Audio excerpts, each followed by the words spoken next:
అంటే బాల్యం అంటే మామూలుగా ఆయన ఆయన 26 నుంచి అర్చకత్వం తీసుకొచ్చారు మీకు. మా నాన్నగారు 20 నుంచి ఆయన మ్యాక్సిమం 70 వరకు చేశారు. 76 వరకు చేశారు. 75వ సంవత్సరం ఎప్పుడో నాకు ఇచ్చారు అక్కడి నుంచి మామూలుగా. తర్వాత ఆయన 10 సంవత్సరాలు వచ్చారు మామూలుగా. 80కి నేను ముందే ఎంటర్ అయ్యాను. ఆయన కంటే ముందే నేను ఎంటర్ అయిపోయాను సర్వీసులో గత 36 సంవత్సరాలు అంటే నేను ఇక్కడ గాయత్రీపేట ఎంత వయసు? ఇప్పుడు నాకు 53. 53 అంటే 35 చేయాలి. 53 35 పోతే 10. మీరు 15-13 ఏళ్ళ నుంచి చేస్తాను. చిన్న వయసు నుంచి చేస్తాను మీరు. లేదండి, సర్వీస్ 30 సంవత్సరాలు. సర్వీస్ 35 అంటే మామూలుగా నాకు 18వ సంవత్సరం నుంచి సర్వీసు. 10th క్లాస్ నుంచి నాకు సర్వీస్ ఇక్కడ. Very good. నేను అప్పటి నుంచే సర్వీస్ చేస్తున్నా. నాన్నగారు మామూలుగా నాకు అప్పుడు చెప్పడం జరిగింది. నేను చేస్తూనే అట్లా కాలక్షేపం చేసుకుంటాను. పూర్తి సర్వీస్ అనేది ఒక 26 సంవత్సరాలు. శ్రీచక్ర యంత్రం. శాస్త్రం ఏంటది? శ్రీచక్ర యంత్రం. ఇది శ్రీచక్ర యంత్రం. శ్రీచక్ర యంత్రము పద్మాసనంతో వాళ్ళు వేయించడం జరిగింది. తర్వాత అమ్మవారు ఉపదేవత. అమ్మవారి పేరు పార్వతమ్మ. ఉపదేవత. అమ్మవారు ఉపదేవత. క్షేత్ర బాలకులు వాళ్ళకి. అమ్మవారికి చెల్లెలు దుర్గాదేవి, లక్ష్మీదేవి. అంటే బ్రహ్మాండం అనేది 18 మంది ఉన్నారంటారు. 18 మందిలో యంత్రం కనబడుతుంది కాబట్టి ఇక్కడ స్థానాల్లో ఈ ప్రదేశంలో సంచరించినట్టుగా ఉంది. ఇదేంటి చెప్పారు? ఇట్లా కట్టుబడి ఈ రాతి స్తంభాల మీద ద్రావిడ్ లిపితో అడయారులో దీని చరిత్ర ఉంటుంది. ద్రావిడ్ లిపితో ఈ స్తంభాల మీద ఆది శంకరాచార్య గారి మంత్రభాగంతో వాళ్ళు కొంత మంత్రభాగంతో ఇక్కడ ఎక్కడ ఏమేమి వేయాలని చెప్పేసి వాళ్ళ శాసనాలు వేస్తూ మంత్రోపాసనతో చేయడం జరిగింది. ఈ స్తంభాలు కూడా మొదట బయట ఉన్న స్తంభాలు కూడా ఆకృతి అది పెట్టలని చెప్పారు. ఏం పెట్టింది? బయట 11 పెట్లు అయ్యి. అది ఏది అంటారు దాన్ని? ఏమంటారు? నవగ్రహ స్థాపనతో కూడిన నవగ్రహ స్థాపన. ఇది కూడా గర్భగుడిలోనే నవగ్రహ స్థాపన చేయటం జరిగింది. అదొక స్థాపనతో స్తంభాలు చేశారు. స్తంభాలతో స్థాపన లోపల గర్భగుడిలో గ్రహారాధన అక్కడే చేసుకుంటూ ఎక్కడ ఉండదు కదా, ఇట్లా ఎక్కడ ఉండదు. ఇలాంటి పురాతన శివాలయంలో నవగ్రహ స్థాపన గర్భగుడిలోనే ఈశ్వరుడి దగ్గరే అనుష్ఠానం చేయడం జరిగింది. అది ఆది శంకరాచార్యులు. కాబట్టి దానికి మూలం అనేది ఈ గంట స్థాపన ఆయన గంట చెప్పారు. గంట కంచు గంట అది ఆచరణలోనే ఆయన ఆది శంకరాచార్య ఆయన ఎస్టాప్ చేస్తారు. ఎన్నిసార్లు వస్తుంది ఇది గంట? 1 నిమిషానికి 108 సార్లు ఓంకారం పలుకుతూ ఉంటుంది. కాబట్టి 3600 కోట్ల శబ్దము దీంతో సమానం అని చెప్పేసి మైథిలి వెంకటేశ్వర గారు చెప్పబడింది. ఎవరైనా? మైథిలి వెంకటేశ్వర గారు. ఎవరండి? ఆయన ఒక మంచి రైటరు. అతను అనుష్ఠాన భాషా ప్రవీణ పండిట్టు. అతను ఈ గంట గురించి ఎక్కడైతే ఈ గంట ఉందో ఈ గంట నాదం విన్న వాళ్ళకి విశిష్టమైన ఫలితాలు వస్తాయి, ఆ గుళ్ళో పవర్స్ ఉంటాయని చెప్పి ఆయన ఒక అభిషేకాల బుక్ ఒకటి రాశాడు. మీకు కావాలంటే బుక్ చూపిస్తాను, తర్వాత చదువుకోండి. 3600 కోట్ల 3000 కోట్లతో సమానమైన ఓంకార శబ్దం విన్న వాళ్ళకి ఇక్కడ అన్ని రకాల లిపిలు వస్తాయని చెప్పేసి శాస్త్ర ప్రమాణం చెప్తుంది. అది దాని ఒక పౌరం. కాబట్టి 1 నిమిషానికి ఓం నమ శివాయ 5 సార్లు బీటెక్ షాప్లో పలికేది. మరి అన్ని సార్లు 108 సార్లు నాకు పలుకుతుంటే వాళ్ళు లిపిని ఎట్లా కనుగొన్నారు? ఇక్కడి నుంచి అక్కడ శివయ్యకి నాదం అందేటట్టుగా ఆ శిల్పులు ఎందుకు తీసుకుని ఈ గంటనాలో శివయ్యకి వినపడేది 108 సార్లు అభిషేకం చేసేటప్పుడు. ఇంకా ఫస్ట్లో ఇంకా బాగా వచ్చేది, ఇంకా వచ్చేది. అంటే కొంచెం అప్పుడు ఇది ఎప్పుడు 1880లో చేస్తారు. ఇది కూడా అప్పుడే 11వ శతాబ్దం. అంతే అప్పుడే అది నాన్నగారు చెప్పున్నారు. 11వ శతాబ్దంలోనే ఈ గంట స్థాపన జరిగింది. ఒక ఆయన రాజు గారు వచ్చారన్నారు. అప్పుడు రాజు ఎవరు ఆయన? రాజుగారు కాదు, రాజరాజ చోళుడు, విక్రమాదిత్యుడు ఇద్దరు వచ్చారు. మన ప్రాంతానికి చెందినాడు ఒక ఆయన రాజు ఎవరు వచ్చారు, ఎస్టాబ్లిష్ చేశారని చెప్పారు కదా. ఇక్కడ ఉన్న వాళ్ళు కొంతమంది పండిట్స్, తర్వాత ఈ పురావస్తు శాఖ చైర్మన్స్ వాళ్ళందరూ కూడా ఆయన పేరు ఇది ద్రావిడ్ లిపి అని వాళ్ళే చెప్పబడింది. దాంట్లో ఈ అడయారులో ఆ శాసనాలు వాళ్ళు ఎలా నాదం చేశారు, దీని యొక్క పవర్స్ ఏంటని దీని మీద రాశారు. అది ద్రావిడ్యం అన్నాడు. కాకపోతే ఏంటంటే వాళ్ళు చెప్పడం ఏంటంటే తర్వాత ఈ సొమ్ము అంతా మొత్తం చెక్కేస్తే అన్ని బయటపడతాయండి. అవును ఉన్నాయి. అది అప్పుడు కాలంలో ఏదో వేసారట. అదంతా రేపు తీసినప్పుడు బయటపడతాయి. ఏంటి లేదండి, ఈ స్తంభాల మీద ఈ 4 స్తంభాల మీద ఆట ఉందని చెప్తున్నారు. కానీ శిలాఫలకాలు ఎక్కడ ఏమున్నది ఈ స్తంభంలోనే కనబడుతుంది. చరిత్ర చాలా వచ్చింది. చరిత్ర చాలా సంబంధించిన చరిత్ర అంటే ఈ స్తంభాల్లో బయట ఏమన్నా మత్స్యాంశం వేశారు వాళ్ళ సింబల్ అక్కడ చేశారు. కాబట్టి ఇది హిస్టారికల్ టెంపుల్ అని చెప్పబడి ఉంది. ఇంకా మత్స్యాంతరం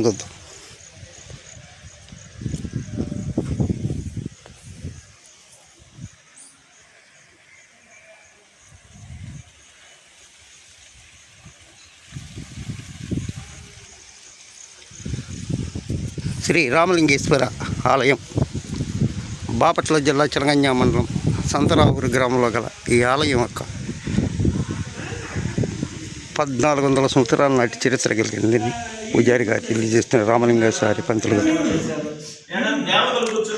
ఇక్కడ సప్త మహర్షులు ఇక్కడ అమ్మవారికి మెడిటేషన్ చేస్తూ ధ్యానం చేస్తూ కూర్చోవటం అక్కడ జరిగిందట.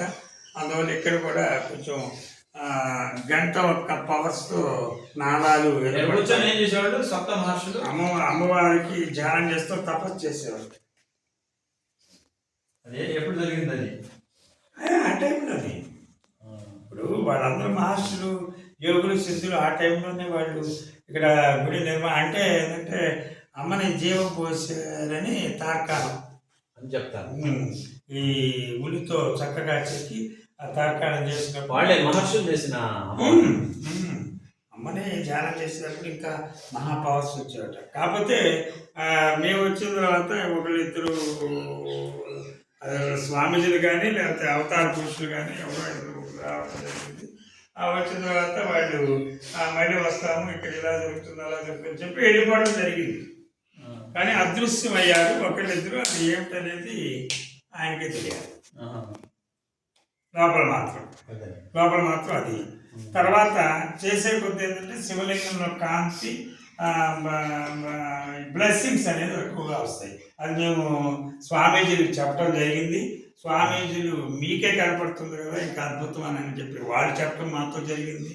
కాబట్టి కొంతమంది ధ్యానం చేసేటప్పుడు లోపల ఏంటంటే విపరీతమైన అడుగులతో విపరీతమైన ఫోకస్ అనేది ఆయన మీద పెట్టినప్పుడు ఆకర్షణ అనేది మొత్తం ఇక్కడే ఉంటుంది. నవనందుల గురించి శ్రీశైలంలో 108 నందులు ఈ ఒక రాజ్యంలో స్థాపన చేస్తే ఈ 2 నందులు మాకు చిహ్నమని అక్కడ రాజముద్ర వేశారు. శ్రీశైలం క్షేత్రంలో రావ చరిత్ర చేశారు రాజముద్ర ఈ నందుల గురించి. శ్రీశైలం ఆలయం చరిత్ర రాశారు. అదే ఈ రాజ్యంలో ఈ సంతరావులు మేము చెక్కిన మందులు మాత్రం మంచి వైభవాన్ని తెచ్చిపెట్టిన అని చెప్పి వాళ్ళు రాజముద్ర వేసారు శిల్పులు. అదే అక్కడ ఉన్నదని చెప్పేసి వీళ్ళు చెప్పుకొచ్చారు. ఇలాంటి 108 చెక్కారు. ఇక్కడ మాత్రం 2 మాత్రం అద్భుతంగా చెక్కడం జరిగింది. చెక్కెళ్ళారు. ఆ చరిత్ర ఉంది బాగా. గుడి కట్టిన తర్వాత చెక్కారా? గుడి కట్టిన తర్వాత నందుల్ని ఒకే కాలంలో తర్వాత కాలంలో చేశారు. లేదు ఒకే కాలంలో చేశారు. 2 నందులు. ఇంకా ఏంటంటే విశిష్టత ఏంటి? ఇంకా తర్వాత నెక్స్ట్ వాసిరెడ్డి వెంకటాద్రి నాయుడు గారు, ఆయన పేరు వాసిరెడ్డి వెంకటాద్రి నాయుడు గారి సంస్థానం అమరావతి స్థాపన జరిగినప్పుడు అమరావతి రాజ్యంలో ఇవన్నీ పేరు పెట్టుకుని వాళ్ళు కొంత రాజులు ఇచ్చిన పొలాన్ని మళ్ళీ వాళ్ళు అదే బ్లెస్సింగ్స్తో కాదండి వాళ్ళు జమీందారు వ్యవస్థ అమరావతి పోషించారు మామూలుగా. వాసిరెడ్డి వెంకటాద్రి నాయుడు 23-24 తరాలు జరుగుతుంది వాళ్ళది కూడా ఇప్పటి వరకు. 23-24 వాళ్ళు ఇస్తున్నారు ఇప్పుడు కూడా. ఇప్పుడే కాదు, వాళ్ళ వంశస్థులు ఆ గుడికి కొంతమందికి కొన్ని దేవాలయాలకి వాళ్ళు ధర్మస్థాపనకి కొన్ని ల్యాండ్స్ ఇచ్చారండి. అప్పుడు ఇచ్చారు 16 ఎకరాలు. 16 దీనికి 16 దానికి. కృష్ణాలయం కూడా ఈ 16 ఎకరాలు మీరు పూజారులకి ధూపదీప నైవేద్యాల కింద ఇవ్వడం జరిగింది. అదే స్థాపన అప్పటి నుంచి జరుగుతూ ఉంది. తర్వాత ఇక్కడే ఉంటాయి. ఏడా ఉన్నాయా? మీదే పెద్దనా అడ్మేనా? ఇంకా ఇంకా విశేషత ఇంకా అవ్వల శివాలయ వైభవంలో ఇలాంటివి కొన్ని జరిగినాయి. కాకపోతే ఏంటంటే వచ్చిన తర్వాత వాళ్ళని సరిదిద్దుకుంటూ మనం కొన్ని పనులు చేయటం వల్ల వాళ్ళు కొంతమందికి కనపడటం, కొంతమందికి మన పని మనం చేసుకోవటం జరుగుతుంది. ఈ నెక్స్ట్ అనేది ఆ దేవాలయం తీసేటప్పుడు ఇంకేమైనా వెలుగులు కనపడితే కనపడవచ్చు. ఇప్పుడు ఈ పైకి లేపి జీర్ణోద్ధరణకు వచ్చింది కాబట్టి డెవలప్ చేస్తాం, మనం తీసుకోవచ్చు. అప్పుడు అదేంటి అది పక్కన మోటుపల్లి మన నేను చెప్పాను ఇది వీరభద్ర స్వామి టెంపుల్ ఆ కాలంలోనే ఇది కట్టినది. అది మామూలుగా అది పూర్వ వైభవం పోయింది. దానికి సరైన వాళ్ళు లేరు. ఇప్పుడు ఏదో చేయాలని ఆలోచిస్తారు. అది అది ఏదో మామూలుగా మిస్టరీగా ఉంది. అదే ఏంది ఎన్నేళ్ళు కట్టి అది ఇది జస్ట్ ఒక 50 సంవత్సరాలు అంతే. దీని ముందా అంటే ఈ గుడి కట్టక ముందే ఇస్తుంది. అప్పుడు చాలా ఉందా? అప్పుడు బాగానే ఉండేది. తర్వాత ఈ మధ్య కాలంలో ఒక 200-300 సంవత్సరాలకి అన్ని పడిపోయినాయి. అది జరిగింది. ఇప్పుడు మన ఆలయం 11వ శతాబ్దం ముందే మూతపడిపోయింది. మూతపడలా, వైభవంగా ఉంది. తర్వాత 2000 సంవత్సరాలు మూతపడిపోయింది. గోడ కట్టింది ఎప్పుడుది మీకు కూడా తెలియదు. ఎవరికి అంటే అందులో ఏమైనా ఉన్నాయా? అదే అనేది కూడా మిస్త్రీ అని అంటారు. అంతవరకు పూర్తిగా ఎవరికి ఏమి దాని వీరభద్రాలయం చెప్పలేదు. మా భద్రం కూడా దాని గురించి ఏం చెప్పలేదు. కాకపోతే దోవటి ఉండేది, అట్నుంచి ఇటు వచ్చేవాడంటే ఆ దోవటి మీ వాళ్ళు చూడండి కట్టేసేసారు అంతే. ఏంటనేది తెలియదు. అసలు భయంకరంగా ఉంటాడు ఆయన. ఆ రూపము ఉంటాడా, అందుకని గోడ కట్టేశారు. గోడ ఎందుకు కట్టారని ఎవరికి తెలియదు. మా నాన్నకే తెలియదు. మా నాన్న చెప్పాలి. అదే ఈ ఆలయానికి ముందే ఉంది.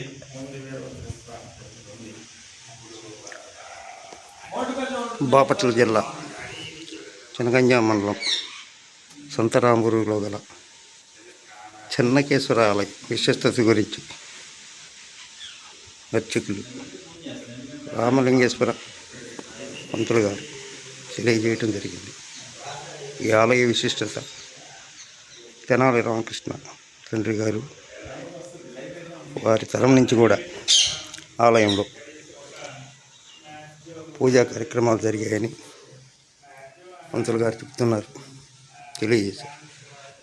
ఈ గుళ్ళో విశిష్టత శివాలయంలో నవగ్రహాలు లేకుండా ఉండటం మరొక విశేషం. ఒకే శివాలయంలో 2 నందులు, ఇదిగో ఒకటి,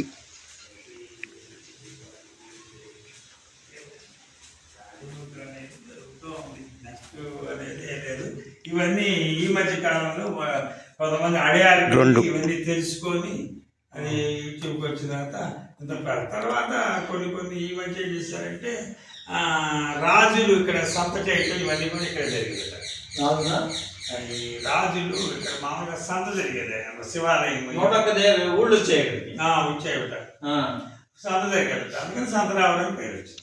అదే కదా. అది కొంచెం బకింగ్ కెనాల్ కూడా ఆ టైంలోనే ఇక్కడ సరుకులు రవాణా అవును. జరిగేదట. పప్పు ఉప్పు ఇవన్నీ కూడా మొత్తం కూడా కాలువ దగ్గర ఇక్కడికి వచ్చేవట. తర్వాత దేవాంగులు ఇక్కడి నుంచి ఈ పక్కన గర్భగుడిలో ఉన్న నందీశ్వరుడు, అమ్మవారికి 20,000 పైన అమ్మవారి 20,000 పార్వతమ్మ వారికి 20,000 స్వామివారి మండపంలో ఉన్న రెండవ నందీశ్వరుడు నల్లరాయికు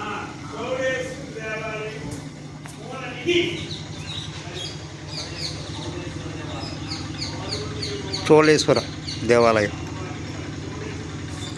చోళని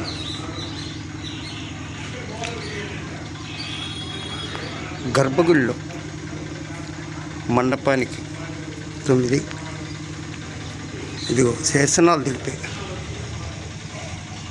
పద్మం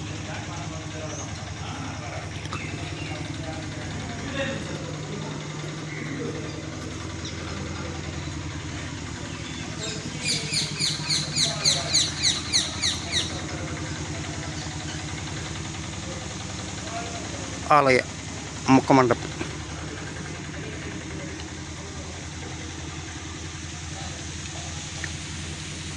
వీరభద్రాలయం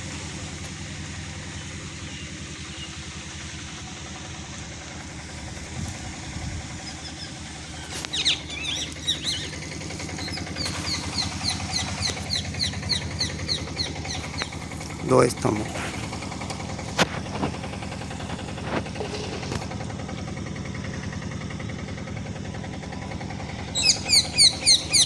బలిపీఠం నాగలింగేశ్వర ఆలయం అండి.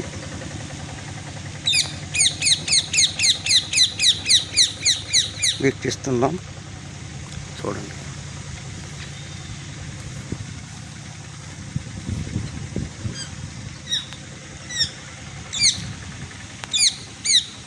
రాజుల కాలంలోనే వీరభద్రుని ఆలయం ఇది. పురాతన కాలం ఉంది కాబట్టి ఈ ప్రాంతం అంతా